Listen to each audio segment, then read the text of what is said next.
Tonight on Husky Update, changes at Ruggles Station and what the closure means for students commuting to and from campus. Plus tonight, a club spotlight on Taekwondo. LaRon Brunner takes us inside one of Northeastern's competitive teams. And we are recapping a watch party for Olympic women's hockey that brought students together on campus, plus lots more. The stories that matter most, on campus and beyond. Husky Update starts right now. Good evening, I'm Ben Picone. And I'm Elizabeth Chalmers. And welcome to the Husky Update, your source for broadcast coverage here at Northeastern and around the world. Thank you for joining us this evening. We have a lot to get to tonight, but first we begin with yet another weekend snowstorm making its way into Boston. NUTV's Ezrella Chang is here with the weekend's weather forecast. Well, this evening I'm sure is a shock for all after the sunny above freezing days we've been having. We'll get used to it because we're looking at snow all throughout the weekend and Monday. Our highs this week are still above freezing with 33, 36 degrees, but the lows are 25 and 23 degrees. Early next week we're looking at a high of 33 and 31 and then a warmer 37 degrees. Finally, our lows for the early week are 25 on Monday, 15 on Tuesday, and 12 on Wednesday. So bundle up. It looks like we'll still have a few more weeks of winter ahead of us. I hope you all have a safe weekend, and we'll see you next time for the weather. One of the entrances to Ruggles Station has been closed for construction, causing headaches for students around campus. NUTV's Richie Kohler has more. According to a campus message sent to students with meal plans, the Columbus Avenue entrance to Ruggles Station, located closest to Northeastern University's International Village, is now closed for accessibility upgrades. The closure is part of the Phase 2 of the MBTA's Ruggles Station Improvement Project and is expected to last up to 2 years. Students traveling to or from the United Table Dining Hall are encouraged to allow extra travel time and follow posted detour signage. The entrance behind me in front of IV is now shut down. While the upgrades aim to improve accessibility and infrastructure long-term, students who rely on this entrance will need to take an alternate route. Can you hear? Instead of entering at the usual entrance, commuters should continue walking past the Renaissance Park garage, head between the garage and EXP, and enter Ruggles through the busway area behind me. Students moving between sides of campus can also use the pedestrian bridge between EXP and ISEC as a more direct route. University officials say they will provide updates if there are any significant changes to the project timeline. For now, students should plan ahead and expect slightly longer travel times when they're headed to IV. Reporting from campus, I'm Richie Kohler. The U.S. has plenty to celebrate this weekend after a big victory in women's ice hockey. And the game was quite important for many students on the Northeastern campus. We have team coverage tonight on the Olympic Games with NUTV sports reporter Cassandra Joyce live in studio now with the big victory. Cassie? The 2026 Olympics in just 2 days. This year's games have been highlighted by many incredible American women who have made history in their events. Michaela Schifrin claimed her 4th career gold medal in the slalom with nearly a 1.5-second gap to become the most decorated skier in American history. Figure skater Alyssa Liu leapt to victory in the individual event, ending a 20-year medal drought for the U.S. Women's hockey captain Hillary Knight scored a game-tying goal in the gold medal match to become the all-time leading goal scorer in American history, man or woman. The United States currently sits in 2nd place with in the medal standing with 27 total, behind Norway, who is in the lead with a whopping 37 medals.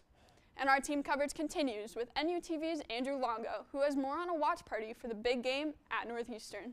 USA! A moment of pride as the U.S. takes on Canada in the Women's Hockey Olympic Final. Actually, it's the Winter Olympics, it's the gold medal match, and we're playing against Canada, so I think that's our biggest rivals, and so we're going to hope we win. Northeastern students gathered in Curry to cheer on the USA. Oh yeah, I skipped class for this. But today's game hits a little closer to home. 4 of the players fighting for gold on Team USA are former Huskies, and some of the students here in Curry even remember rubbing shoulders with them. I know Aaron Frankel. I'm also a fan of the Fleet, so I've been to Boston Fleet game, and she's really, really good. Kendall Coyne, Aaron Frankel, Haley Skamura, and Gwyneth Phillips going from Huntington Avenue to the world stage. It's nothing that I ever really thought would happen, and having someone that's so close to you kind of being there is really cool to see. Inspiring the classes of Huskies behind them. It's great representation, I think, for women's hockey, specifically from Northeastern. I think they do a great job, and sometimes I think it's not really talked about enough. And most importantly, bringing home some gold. At Northeastern, Andrew Longo, NUTV News. While Northeastern sports was a bit up and down, but certainly busy. On February 13th, the women's basketball team took its 6th straight loss to the CAA leading College of Charleston Cougars, 69-47. But 2 days later, the Huskies came back and beat the Stony Brook Seawolves 73-60 to snap their losing streak. The Huskies are on the road tonight against the North Carolina A&T Aggies and Sunday against the Elon University Phoenix. The men's basketball team's struggles continue as its losing streak has extended to 8 games. The Huskies will hope to turn things around tomorrow at 2 p.m. at the Cabot Center as they take on the Hofstra Pride for the Senior Day game. Women's hockey beat BU 5-2 on Friday in a rematch of the first round of the Beanpot tournament. Unfortunately, on Sunday, the team, which is currently plagued with injuries, took a 1-0 loss in overtime to the Boston College Eagles. The team has its last regular season games tonight against UConn and Saturday against Providence before heading into the Hockey East quarterfinals February 28th. After splitting a weekend series against Providence to snap a 6-game winless streak, the men's hockey team will be back in action tonight and tomorrow against UMass Lowell on the road. The Huskies have just 5 regular season games left to claim a winning record. Baseball opened up its season last Friday against Grand Canyon University during the MLB Desert Invitational, where they lost 10-0. They have since lost 3 straight games, including an 18-3 defeat to the Red Sox earlier today. With 6 players off last year's CAA championship roster getting drafted into the MLB, the team is adapting to fill their spots and get over the early season jitters. For swim and dive, freshman Alex Fuller was named CAA Co-Rookie Swimmer of the Month. She and the rest of the team is hard at work preparing for the CAA Championships February 25th to 28th in Virginia. And last but not least, track and field is preparing for the CAA Indoor Championship with Sunday and Monday after competing at the BU David Hemery Valentine Invitational and the Crimson Open last weekend. Be sure to cheer on the Huskies during all upcoming home matchups. Live in studio, Cassandra Joyce, NUTV News. Last week, Dean David Kremer of Northeastern's DeMoore McKim School of Business and Dean Gregory Abode of the College of Engineering will be leaving their positions July 1st. Provost Beth Winkelstein cited, quote, a serious medical issue as the reason for DeKremer's departure. Deputy Dean Rajesh Agarwal will serve as interim dean during DeKremer's leave. Winkelstein did not provide a reason as to Abode's decision to step down. The successor has not yet been named as dean of the College of Engineering. Northeastern has been placed on a list of top universities that are at risk for no longer having tuition assistance for active duty military members in graduate programs. This list includes top universities like Northwestern, Boston College, and Boston University. Pete Hegseth announced in a memo that the Pentagon would be severing relationships with Harvard University entirely, and according to CNN, Hegseth ordered the military services to, quote, evaluate all existing graduate programs for active duty members at Ivy League universities and any other universities that similarly diminish critical thinking. Hegseth has claimed that these universities listed, including Northeastern, are biased against the U.S. military, and that is the reason for cutting tuition aid. The Supreme Court released a 6-3 decision this morning slashing President Trump's existing global tariffs, stating he exceeded his presidential authority. The decision caused uncertainty to global markets and sparked doubts in the administration's agenda. The ruling prompted backlash from Trump against the ruling justices, following the decision calling them, quote, fools and lapdogs, and in a conference at the White House vowed to restore tariffs using other measures, including a new 10% global tariff. U.S. Attorney General Pam Bondi defended the Justice Department's response to the Epstein files and provided a testimony during a congressional hearing on Wednesday. Many lawyers criticized the Justice Department's handling of the files and their failure to redact the names of the victims, which is required by law. The conversation became very heated, with Bondi calling Jamie Raskin, a top Democrat on the House Judiciary Committee, a, quote, washed-up loser lawyer. Bondi also directly told the survivors present that she was deeply sorry for the abuse they endured when Democratic Representative Pramila Jayapal asked them to raise their hand if they weren't able to meet with the DOJ. Every one of them did so. 2 people have died and 3 more are injured after a mass shooting during a high school hockey game in Pawtucket, Rhode Island on Monday.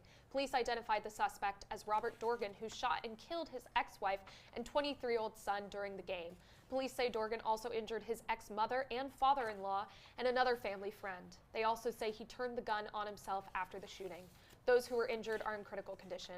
Police seized several firearms when they searched the suspect's home.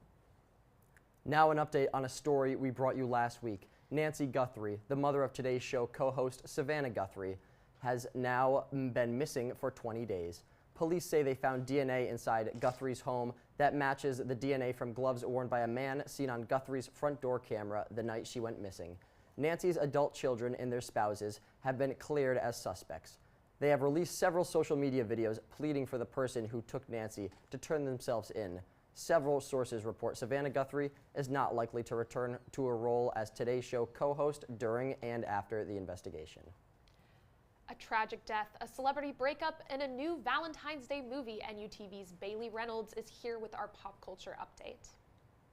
Thanks, Elizabeth. Tonight we are remembering Eric Dane, who passed away at the age of 53 on Thursday after a year-long battle with Lou Gehrig's disease, or ALS. Dane is best known for his role as Dr. Mark Sloan on the hit TV show Grey's Anatomy, as well as Cal Jacobs in HBO's Euphoria. He leaves behind his wife, actress Rebecca Gayheart, and 2 daughters, Billy and Georgia. Dane became an advocate to find a cure for AIDS following his diagnosis last April. Rapper Cardi B and Patriots wide receiver Stephon Diggs' relationship has been nothing short of a roller coaster in the year and a half that it lasted. The pair was first linked together in October 2024 and confirmed their relationship in June 2025, revealing that they had a baby on the way. Just 3 months after the birth of their baby boy, the couple split, getting in a name-calling match on Instagram. The rapper began the exchange, calling Diggs a disgrace to the game after New England's Super Bowl loss. Diggs fired back with, "You're a disgrace to music." Recently, however, rumors are swirling that Diggs has reportedly begged Cardi B for forgiveness. At the box office, Wuthering Heights has taken the film world by storm, with mixed reviews coming in from critics and fans. Many say writer and director Emerald Fennell left out key plot points and miscommunicates controversial messages and relationships from Emily Bronte's classic novel. Fans enjoy the sensual scenes and electric chemistry between Jacob Elordi and Margot Robbie, arguing that adaptations do not have to stay true to the book.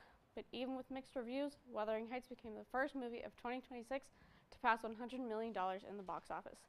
That's the pop culture update. Live in studio, Bailey Reynolds, NUTV News. That's the news. The rest is up to you. Be sure to follow our Instagram page and subscribe to our YouTube channel to stay up to date with us. You can find tonight's stories in full at northeasterntv.com/news. I'm Elizabeth Chalmers. And I'm Ben Picone. Thank you for watching. We'll see you again for the next Husky update after spring break. Have a great night.